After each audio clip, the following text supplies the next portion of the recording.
charges against the former assistant principal at a Virginia school where a first-grade teacher was shot by a 6-year-old student last year.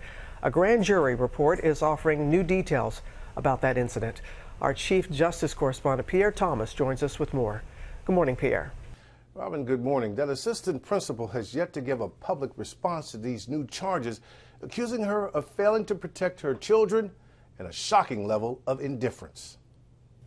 This morning, the former assistant principal at Richneck Elementary, where a 6-year-old boy intentionally shot his teacher, facing criminal charges. Ebony Parker indicted, charged with 8 counts of felony child neglect in an incident that nearly took the life of first-grade teacher Abby Zwerner.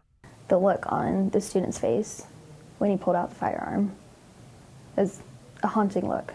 A special grand jury in Virginia accusing Parker of ignoring repeated warnings. It confirms that there were multiple opportunities for the school administration to call the police.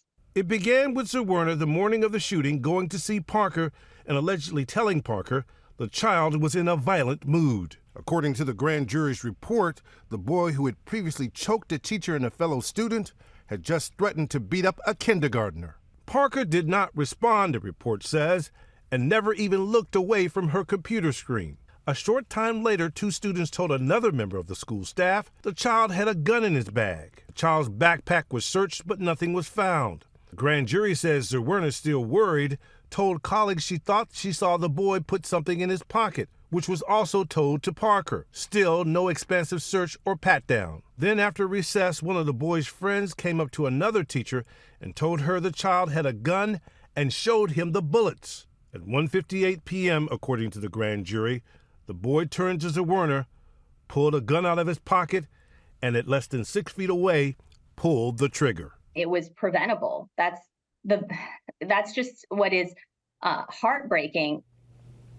It could have been worse. According to the grand jury, the gun had 7 more bullets but jammed.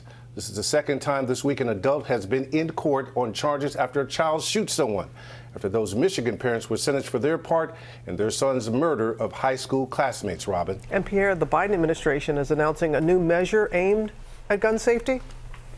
Well, DOJ is moving to close the so-called gun show loophole, authorizing the ATF to require that anyone selling guns commercially to register and do background checks on gun sales, no matter the circumstances, Robin. All right, Pierre, thank you for your reporting.